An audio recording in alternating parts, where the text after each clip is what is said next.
देखिए आज हम जो बात करेंगे, अगला कोशिकांग जो है वो है सेंट्रोसोम। सेंट्रोसोम हिंदी में बोलते हैं इसको तारक काय। ऐसे समझ लो, सोमा माने होता है बॉडी। क्या होता है? सोमा मीन्स होता है बॉडी। बॉडी माने काय। बॉडी माने क्या होता है? काय, काया। काया माने शरीर। तो ऐसे शब्द से ही समझ में आता है। तो सेंट्रोसोम की बात करें तो सेंट्रोसोम जो होता है, यानी कि तारक काय जो होता है, ये ऐसा कोशिकांग होता है जो अधिकांश जो जंतु कोशिकाओं में पाया जाता है, लेकिन कुछ लोअर प्लांट्स भी हैं, जैसे एल्गी हो गया, फंजाई हो गया, ब्रायोफाइट्स हो गया। कहने का मतलब है कि जंतु कोशिकाओं के अतिरिक्त यह सेंट्रोसोम शैवाल में, खास करके रोडोफाइसी एक फैमिली है, उसको छोड़ करके जितने भी अधिकांश शैवाल हैं उन शैवालों में यह पाया जाता है। इसके अतिरिक्त फंजाई में पाया जाता है, जिसको हम कहते हैं कवक हिंदी में। और इसके अतिरिक्त यह ब्रायोफाइटा के अंतर्गत मॉस, जिसको बोलते हैं मॉस के नाम से भी जाना जाता है, उसमें भी यह पाया जाता है। इसकी खोज सर्वप्रथम जो है बोवेरी नामक साइंटिस्ट ने सर्वप्रथम किया था। कब? 1888 में। 1888 में बोवेरी नामक साइंटिस्ट ने सर्वप्रथम इसको 1888 में डिस्कोर्स किया था, खोजा था। और इसकी जो संरचना होती है, संरचना की यदि बात करें तो संरचना कुछ इस तरह की होती है। इसमें दो जोड़े सेंट्रियोल पाए जाते हैं, इस तरह से दो जोड़े सेंट्रियोल पाए जाते हैं। और इसमें यह भी देखा जाता है कि इससे कुछ ऐसी रेज निकलती हुई प्रतीत होती ऐसे। तो ये हो गया सेंट्रोसोम। और सेंट्रोसोम में ये ऊपर वाली जो संरचना है, इसको सेंट्रियोल के नाम से जाना जाता है, सेंट्रियोल। और इसको बोलते हैं एस्ट्रल रेज। एस्ट्रल रेज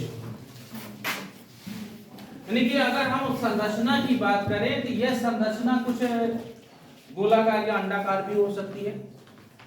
इसमें जो है दो किनारे पर दो छोटी संरचनाएं पाई जाती हैं, एक जोड़े में होती हैं। क्या होती हैं? जोड़े में होती हैं। इनको हम सेंट्रियोल के नाम से जानते हैं।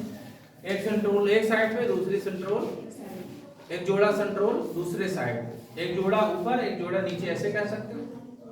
बात समझ में आ रही है? समझ लीजिए, फिर इसके बाद डायग्राम बनाइए। डायग्राम के लिए पर्याप्त समय देंगे, पहले समझ लीजिए, समझना ज्यादा महत्वपूर्ण है। तो इसके बाद इसमें से कुछ रेज निकलती हैं ऐसे ऐसे। इन रेज को एस्ट्रल रेज के नाम से जाना जाता है। अब यहाँ पर बात आती है कि अगर हम सेंट्रियोल की संरचना की बात करें, सेंट्रियोल की संरचना की बात करें तो प्रत्येक सेंट्रियोल जो होता है यह ट्रिपलेट फाइबर की बनी हुई ट्यूबुल्स से बनी हुई होती है। अर्थात ट्रिपलेट फाइबर की बनी हुई इस तरह की ट्यूबुल्स होती है, इस तरह।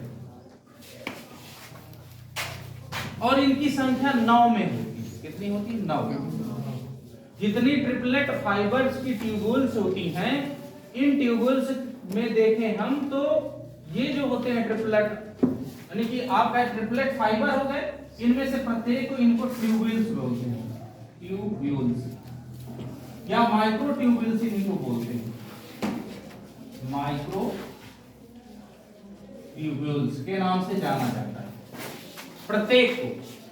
और 3-3 समूह में होती है ये, तो इनको बोलते हैं ट्रिपलेट फाइबर के नाम से जानते हैं। और ट्रिपलेट फाइबर माइक्रो ट्यूबुल की बनी हुई है। इनकी संख्या 9 होती है। और सारे के सारे क्या होती है? जितनी ट्यूबुल्स होती है घेरे में होती है। ये क्या होती है? घेरे में होती है। यहाँ पर 3 यहाँ हो गई, एक ये हो गई। इसी तरह से सभी जितनी भी है, बीच में एक हब होता है, बीच में हब होता है, उससे इस तरह से जुड़ी हुई। ये एक सेंट्रियोल की बात हम कर रहे हैं। एक सेंट्रियोल की संरचना अगर देखें तो सेंट्रियोल में ट्रिपलेट फाइबर की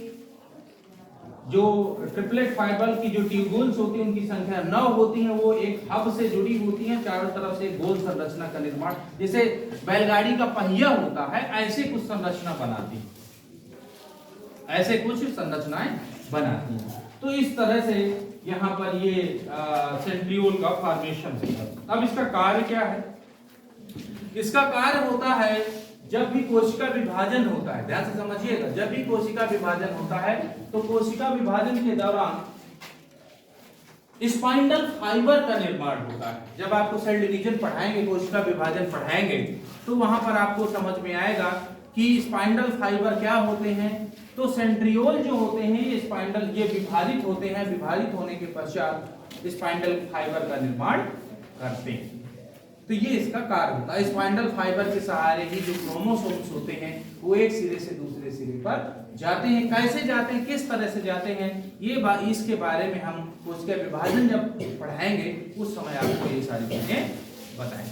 बात समझ में आ गई? किसी कोई प्रॉब्लम? एक बार फिर समझ लीजिए, जो सेंट्रोसोम होता है इसकी खोज सर्वप्रथम टी ओवेरी नामक साइंटिस्ट ने 1888 में सर्वप्रथम इसे खोजा था और यह सामान्यतया जंतु कोशिका में पाया जाता है। परंतु कुछ ऐसे भी पौधे हैं, लोअर प्लांट्स जिनको कहते हैं, जैसे एग्जांपल के तौर पर शैवाल में रोडोफाइसी फैमिली को छोड़ करके अधिकांश जितनी भी फैमिलियां हैं शैवाल की, एल्गी की, उन एल्गी की सभी फैमिलियों में यह सेंट्रोसोम पाया जाता है। इसके अंदर इसके अतिरिक्त फंजाई है जिसको हम कवक कहते हैं, और कुछ मांस है जिसको ब्रायोफाइटा के नाम से भी जाना जाता है, उनकी कोशिकाओं में भी यह पाया जाता है। अर्थात लोअर प्लांट्स में भी यह पाया जाता है, ये कहा जा सकता है। समझ में आ रही बात? Yes sir. यानी कि जंतु कोशिका में तो पाया ही जाता है, लोअर प्लांट्स में जैसे एल्गी है, फंजाई है, इसके अतिरिक्त ब्रायोफाइट्स है, इनमें भी यह पाया जाता है।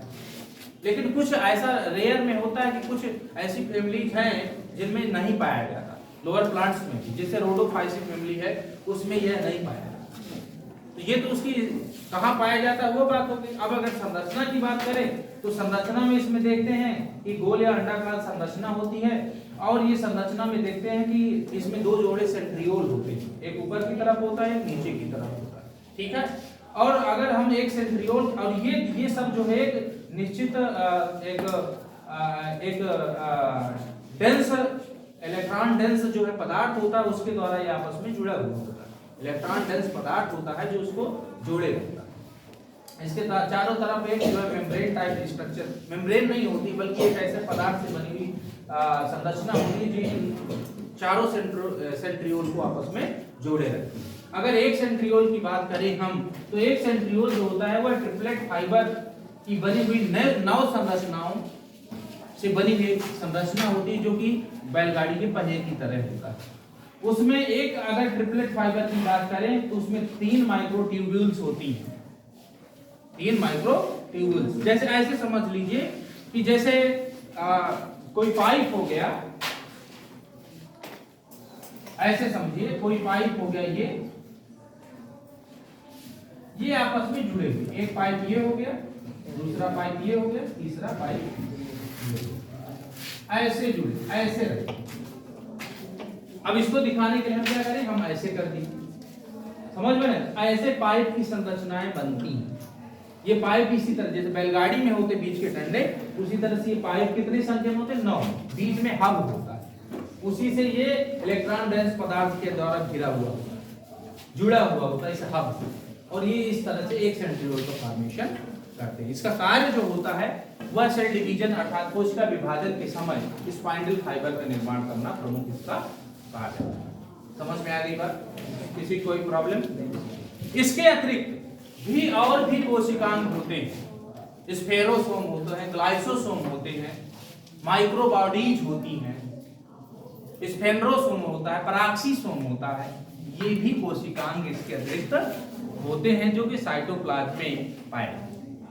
लेकिन इनको अभी यहाँ पढ़ने की आवश्यकता नहीं है, जब और बड़ी क्लास में आप पढ़ेंगे तो फिर उनके बारे में भी आपको चर्चा करेंगे। बात समझ में आ गई? किसी कोई प्रॉब्लम, कोई क्वेश्चन किसी को? लड़की समझ में आया? आ रहा है कुछ कि नहीं आ रहा? कोई क्वेश्चन किसी को? सबके समझ में आ गया? जो बनाए उसको क्या चीज बोलते हैं? ये जो बनी हुई है इनको बोलते हैं एक को बोलते हैं माइक्रोट्यूब्यूल्स। एक को 3 माइक्रोट्यूब्यूल्स बन जाते हैं तो ट्रिपलेट फाइबर का फॉर्मेशन। इनकी संख्या कितनी होती है? 9। और ये 9 जितनी भी होती है एक बीच के हब से जुड़ी हुई होती है। इलेक्ट्रॉन डेंस पदार्थ होता है उसके माध्यम से वो जुड़ी है। Yes sir. कौन? सेंट्रियोल। एक सेंट्रियोल की अगर संरचना की बात करें, एक सेंट्रियोल में ये सब संरचनाएं होती इस तरह से 9 होंगी। कितनी होगी? 9 होगी। 2 हो गई, 3 हो गई, 4 हो गई,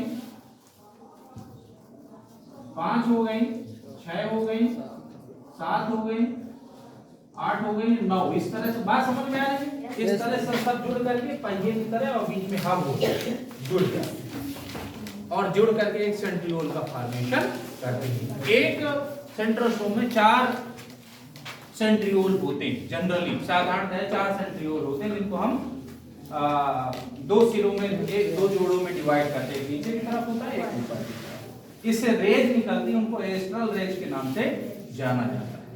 बात समझ में आ गई? Yes. किसी कोई प्रॉब्लम?